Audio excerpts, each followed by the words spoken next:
Hello everyone, मैं अंकित दीक्षित बुंदेलखंड बांदा से। पिछले लेक्चर में बच्चों अपन लोग ने पढ़ा था वैद्युत द्विध्रुव पे लगने वाला बल आघूर्ण, ठीक। और आज का हमारा टॉपिक है जो वो बच्चों बोर्ड एग्जाम के लिए 12th वालों के लिए मोस्ट इंपॉर्टेंट टॉपिक माना जाता है। पहले चैप्टर का डेरिवेशन है जिसे हम लोग कहते हैं अक्षीय स्थिति में तीव्रता। बहुत इंपॉर्टेंट है, यूपी बोर्ड में अक्सर पूछा जाता है बच्चों, 3 नंबर में, कभी कभी 5 नंबर में, ठीक। तो आज की हमारी हेडिंग है वैद्युत द्विध्रुव के कारण, वैद्युत द्विध्रुव के कारण अक्षीय स्थिति में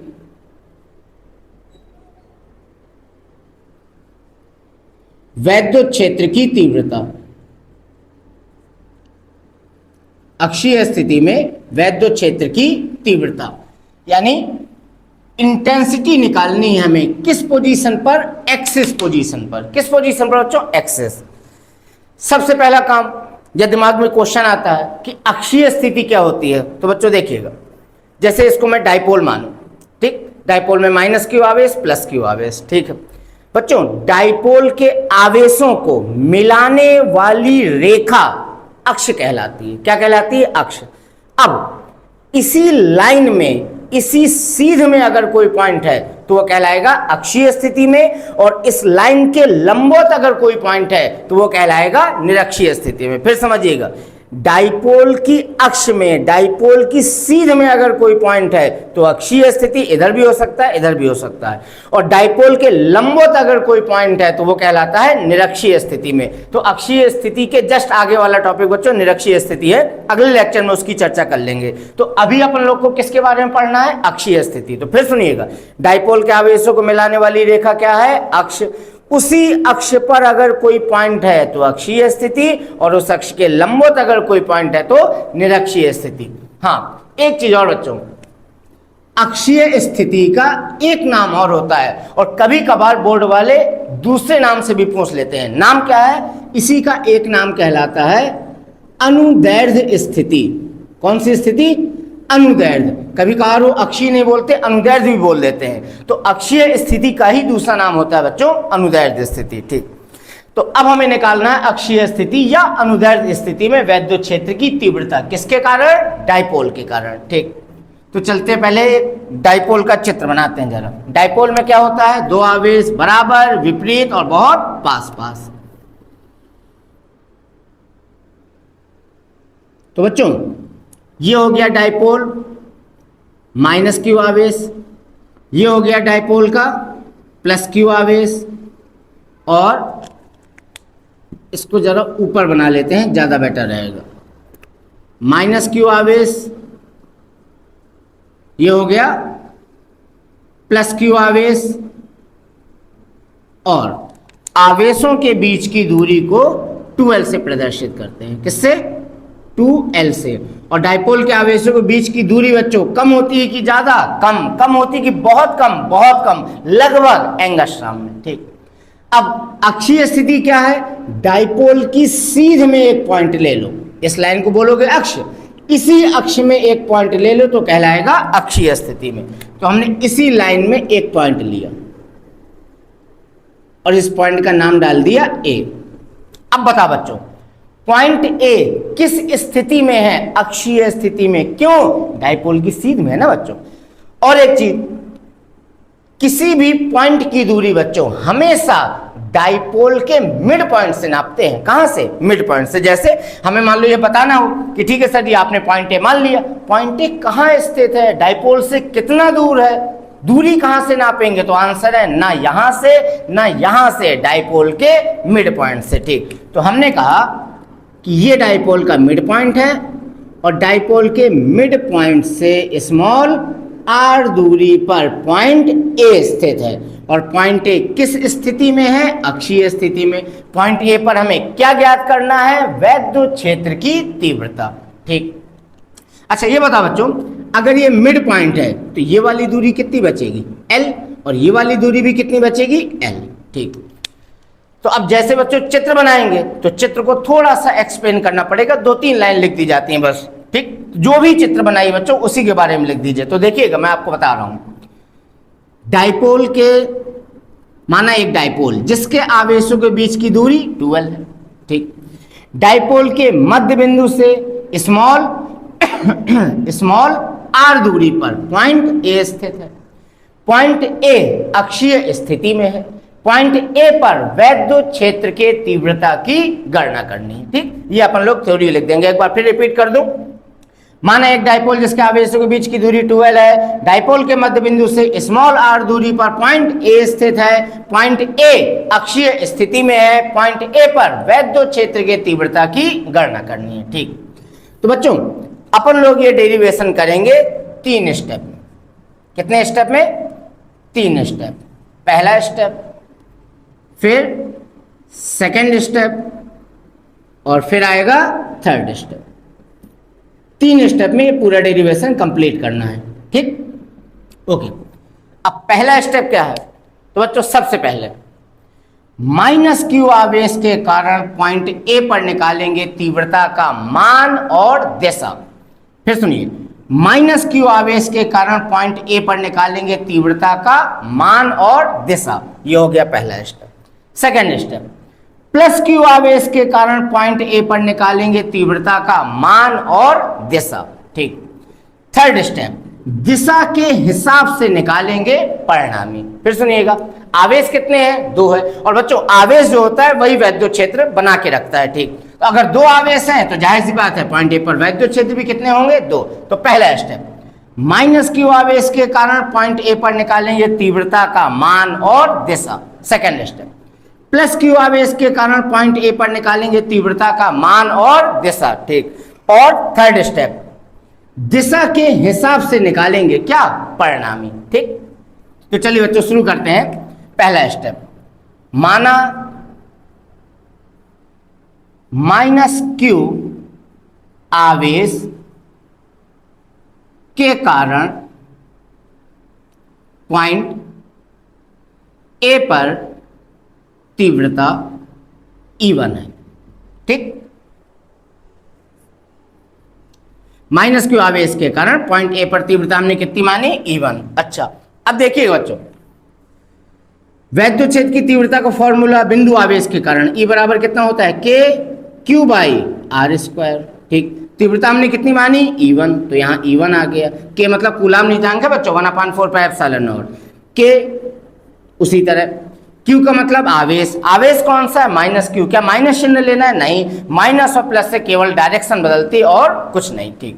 तो हमने -q नहीं रखा, कितना रखा? q अपान r यानी दूरी। आवेश कौन सा? -q। तीव्रता कहाँ चाहिए? a पर, तो -q से a तक की दूरी नाप लो बच्चों। अब देखो ध्यान से, ये पूरी दूरी कितनी है? r।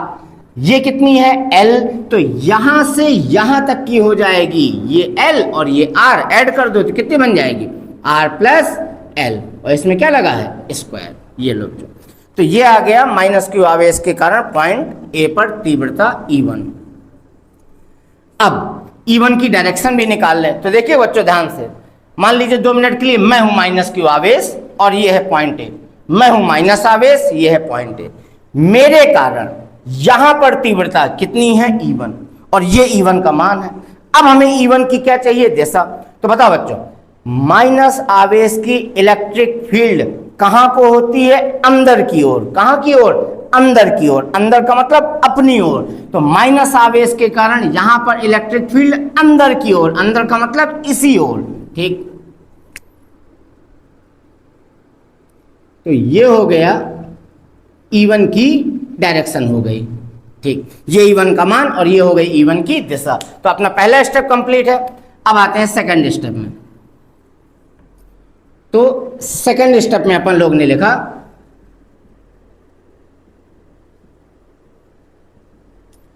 माना +q आवेश के कारण पॉइंट ए पर तीव्रता कितनी मान ली बच्चों? E2। अच्छा, अब वैद्युत क्षेत्र की तीव्रता का फॉर्मूला E बराबर कितना? kq/r²। तीव्रता पर लोग ने कितनी मानी? E2। के मतलब कूलाम नियतांक, क्यू यानी आवेश, तो हमें आवेश के चिन्ह से कोई मतलब नहीं था, चिन्ह से खाली डायरेक्शन बदलनी है, तो वहां पर लोग ने रखा क्यू। अपान आर का मतलब दूरी। तो अब बताओ बच्चों, आवेश कौन सा, प्लस क्यू, तीव्रता कहाँ चाहिए, ए पर, तो प्लस क्यू से यहां से ए तक की दूरी नापना बच्चों, ध्यान देना, यहां से यहां तक की दूरी नापना है, ठीक। अब आप देखिए चित्र में सब दिख रहा है क्लियर, देखो यहां से यहां तक की दूरी है आर और ये दूरी है एल, तो अगर बच्चों मैं पूरी आर में, देखना ध्यान से, पूरी आर में इतना एल हटा दूं तो ये बच ना जाएगी। फिर देखिए हमें दूरी कहां से कहां तक की चाहिए, ये आवेश है, यहां तीव्रता निकालना है, यानी प्लस क्यू से पॉइंट ए तक की दूरी चाहिए। तो अब देखना बच्चों, प्लस क्यू से पॉइंट ए तक की दूरी मतलब यहां से और यहां तक की दूरी चाहिए, ये वाली लाइन चाहिए। अच्छा अब ध्यान से देखो, ये पूरी दूरी है आर, ये कितनी है एल, तो अगर पूरी आर में इतनी एल हटा दें तो ये बच जाएगी क्या, आर माइनस एल, और क्या लगा है इसमें, स्क्वायर। ये आ गया अपना किसका मान, E2 का मान। अब जरा E2 की डायरेक्शन भी देख लेते हैं। तो देखो प्लस क्यू आवेश कहाँ पे, ये है प्लस क्यू आवेश, तो मान लीजिए 2 मिनट के लिए मैं हूं प्लस क्यू आवेश और ये है पॉइंट ए, ये प्लस क्यू आवेश, ये पॉइंट ए। प्लस क्यू आवेश के कारण पॉइंट ए पर तीव्रता कितनी है, E2 है, ये E2 का मान। अब डायरेक्शन, तो बताओ पॉजिटिव चार्ज की इलेक्ट्रिक फील्ड कहां को, बाहर को, कहां को, बाहर, बाहर मतलब अपने से दूर, अपने से दूर, तो अपने से दूर यानी इस तरफ, ये लो। तो अब देखो बच्चों, पॉइंट ए पर कितनी तीव्रता आ गई, 2 तीव्रता, E1 और E2, ये रहे दोनों के मान, ये रही दोनों की डायरेक्शन। अब डायरेक्शन के हिसाब से हमें निकालना होगा E1 और E2 का परिणामी, ठीक। तो नोट कर लीजिए बच्चों जरा, फिर थर्ड स्टेप में E1 E2 का परिणामी निकालने, देखो अपोजिट डायरेक्शन में है यार, तो परिणामी निकालने में क्या करना है, घटाना पड़ेगा, ठीक। इतना नोट कर लीजिए जल्दी से।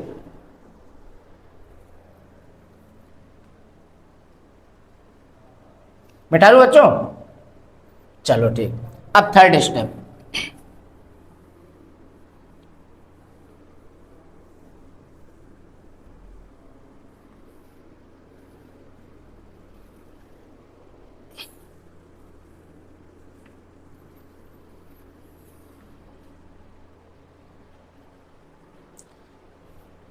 तो तीसरा स्टेप करते हैं बच्चों। अब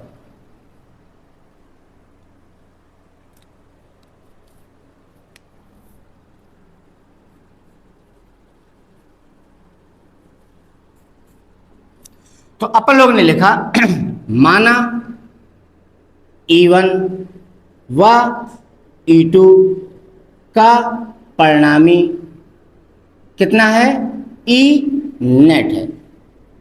E1 और E2 का परिणामी अपन लोग ने कितना मान लिया, E नेट। अच्छा आप बताओ बच्चों, क्या E1 E2 की डायरेक्शन अपोजिट है, बिल्कुल है। अगर अपोजिट है तो परिणामी निकालने में क्या करें, दोनों को घटाएं। अब बात आती है घटाएं कैसे, तो आंसर है सजी बड़े में छोटा घटा दीजिए। अब पता कैसे चलेगा कौन बड़ा कौन छोटा है, भाई अगर E1 बड़ा होगा तो परिणामी निकालने में E1 में E2 घटाएंगे, अगर E2 बड़ा होगा तो परिणामी निकालने में E2 में E1 घटाएंगे। पता कैसे चलेगा कौन बड़ा कौन छोटा है, ठीक। तो जरा समझिएगा, जो हमारी बिंदु आवेश के कारण तीव्रता होती है E बराबर के क्यू बाई आर स्क्वायर, बोलो ठीक है, बिल्कुल। ध्यान से आप देखो बच्चों, तीव्रता के फॉर्मूले में दूरी सामने है कि बटे में, बटे में। अच्छा अगर तीव्रता के सूत्र में दूरी बटे में है तो इसका मतलब तीव्रता और दूरी एक दूसरे के दोस्त हुए कि दुश्मन, तो आंसर है दुश्मन। दुश्मन का मतलब अगर दूरी बढ़ेगी तो तीव्रता घटेगी और अगर दूरी घटेगी तो तीव्रता बढ़ेगी। सीधी सीधी भाषा में जिसकी दूरी कम उसकी तीव्रता ज्यादा, जिसकी दूरी कम उसकी तीव्रता ज्यादा, ये है मेन चीज। अच्छा अब ध्यान से देखो जरा E1 और E2, ये तो मैंने मिटा दिए, ठीक। जरा E1 और E2 के मान बच्चों मैं रख देता हूं, आप बताइएगा जरा, देखिएगा E1 का मान क्या आया था, E1 का मान आया था K q by r plus l का होल स्क्वायर, और E2 का मान देखिए आया था K q by r minus L का होल स्क्वायर। अच्छा कौन तीव्रता बड़ी होगी, तो जिसकी दूरी कम उसकी तीव्रता ज्यादा। अब ध्यान से देखो E1 और E2 की दूरियों को, E1 वाली जो दूरी है R प्लस एल है, R प्लस एल मतलब जुड़ रहा है, ये R में L को जोड़ रहे हो। E2 की दूरी के देखो R में L क्या कर रहे हो, घटा रहे हो, तो बच्चों ये वाली दूरी कम ना हो जाएगी। देखो R में L घटाओगे तो आंसर कम आ जाएगा, R में L जोड़ोगे तो आंसर ज्यादा होगा। तो ये दूरी क्या है, कम, तो इसकी तीव्रता क्या होगी, ज्यादा। यानी E1 E2 में कौन बड़ा है, E2 बड़ा है। तो परिणामी निकालने में E2 में E1 को क्या करना है, घटा देना है। ठीक, तो चलिए परिणामी निकालने में E2 में किसे घटाना है, E1 को। E2 में E1 को घटाना है।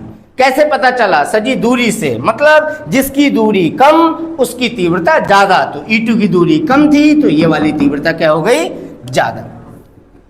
तो E नेट बराबर E2 माइनस E1। तो अब E नेट बराबर E2 का मान कितना था, E2 का मान था K q by R minus L का होल स्क्वायर, और E1 का मान था K q by R plus l का होल स्क्वायर। ठीक, अब E नेट बराबर K क्यू क्या आ जाएगा, कॉमन, अंदर क्या बचा, 1/R माइनस एल का whole square minus 1/R plus l का होल स्क्वायर। ठीक, अब E नेट बराबर K क्यू, बच्चों क्या ले लेंगे, एलसीएम ले लेंगे। तो R माइनस एल का स्क्वायर और यहाँ आएगा R प्लस एल का स्क्वायर। अच्छा, इससे ये कैंसिल हो जाएगा तो यहाँ कितना बच जाएगा, R प्लस एल का स्क्वायर। ठीक, इससे ये कैंसिल हो जाएगा तो यहाँ बच जाएगा R माइनस एल का स्क्वायर। अच्छा ठीक, और आगे बढ़ते हैं बच्चों। तो E नेट बराबर K क्यू।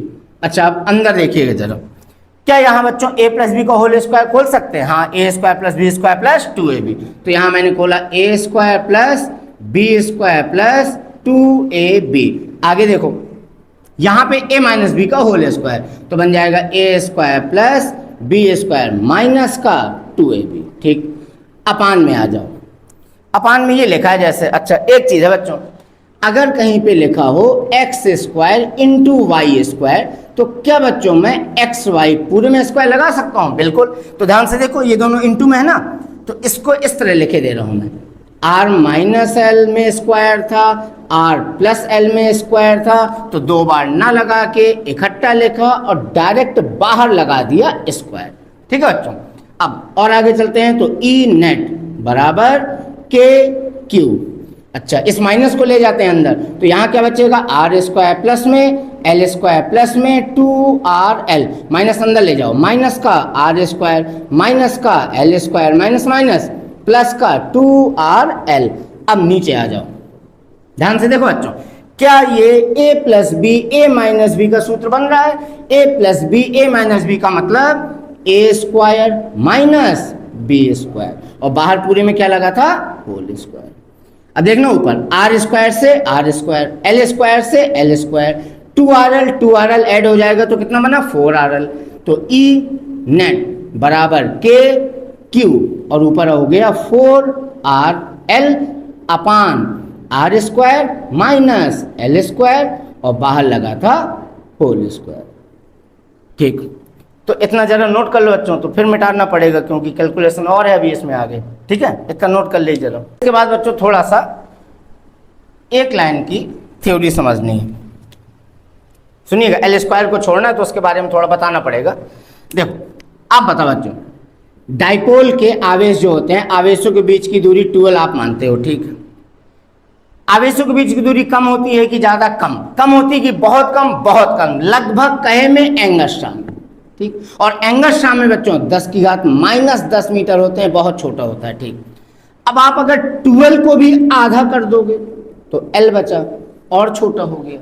यानी आप ये कह सकते हो कि एल बहुत छोटा नंबर है या बहुत छोटी राशि है, और किसी बहुत छोटी राशि का बच्चों अगर स्क्वायर करते हैं तो आंसर और छोटा हो जाता है। सोचो, आवेशों के बीच की दूरी एंगस्ट्रॉम में, चलो ये एंगस्ट्रॉम था।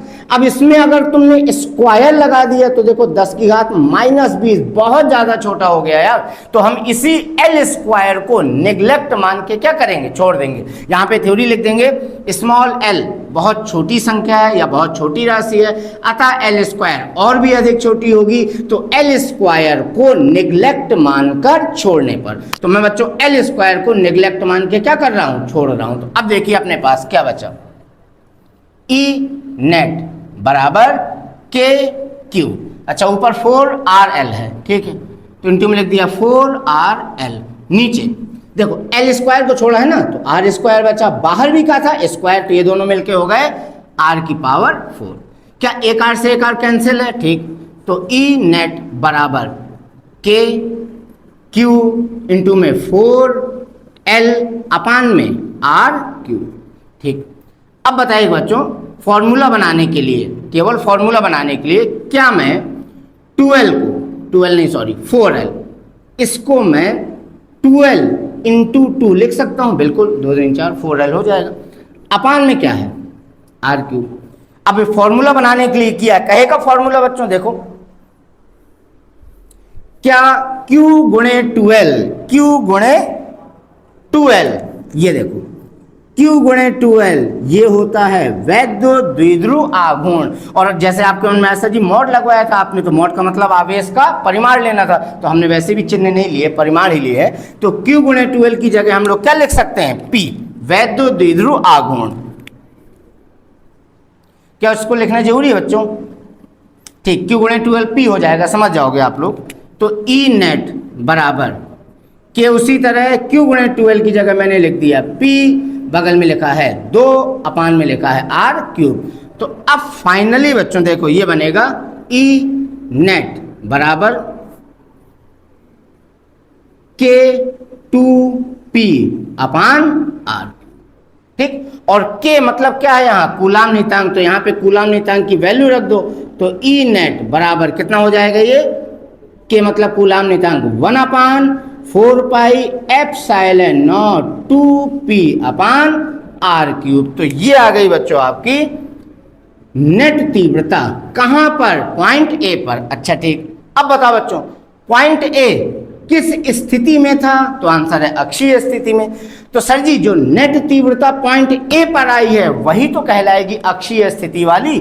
तो आप लास्ट में E के नीचे क्या लिख दो, अक्षीय। अरे भैया नेट तीव्रता कहाँ निकाली आपने, पॉइंट A पर। पॉइंट A किस स्थिति में है, अक्षीय में। तो ये जो नेट तीव्रता आई है पॉइंट A की, यही तो अक्षीय वाली कहलाएगी। तो E अक्षीय बराबर 1/4 pi epsilon not 2P upon R cube. ये लीजिए बच्चों, अच्छा नोट कर लीजिए भैया जरा इसको। एक चीज और बच्चों इसमें आपको बताता हूं, क्या पॉइंट ए पर कितनी तीव्रता थी, 2, E1 और E2। तो परिणामी कैसे निकाला, घटा के। घटाया कैसे था, बड़े में छोटा। कौन बड़ा था, E2 बड़ा था। कैसे पता चला E2 बड़ा था, दूरी के हिसाब से, जिसकी दूरी कम उसकी तीव्रता ज्यादा, इसकी दूरी कम थी तो ये तीव्रता ज्यादा।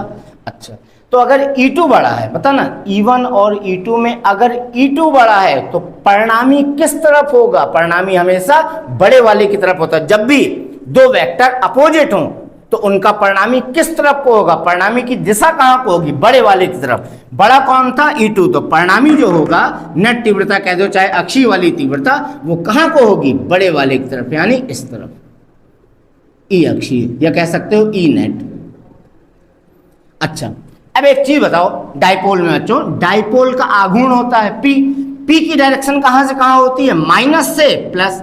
तो डाइपोल का आघूर्ण भी इस तरफ को होगा, देखो इस तरफ को बिल्कुल होगा। अच्छा अब ये बताओ देख के, नेट तीव्रता और द्विध्रुव आघूर्ण P, क्या ये दोनों सेम डायरेक्शन में है, हाँ दोनों सेम डायरेक्शन में है। तो इसी का अगर बच्चों वेक्टर फॉर्म लिखना हो, वेक्टर फॉर्म, तो E अक्षीय, इसके ऊपर वेक्टर लगा दिया 1/4 पाई एप्सिलॉन नॉट 2P के ऊपर वेक्टर लगा दिया अपान R क्यूब। ये और इसके नीचे ये जरूर लिख देंगे कि ई अक्षीय या नेट तीव्रता ई अक्षीय एवं वेक्टर p दोनों कैसे थे, सेम डायरेक्शन में थे, इसीलिए कोई दिक्कत नहीं हुई वेक्टर फॉर्म लिखते समय।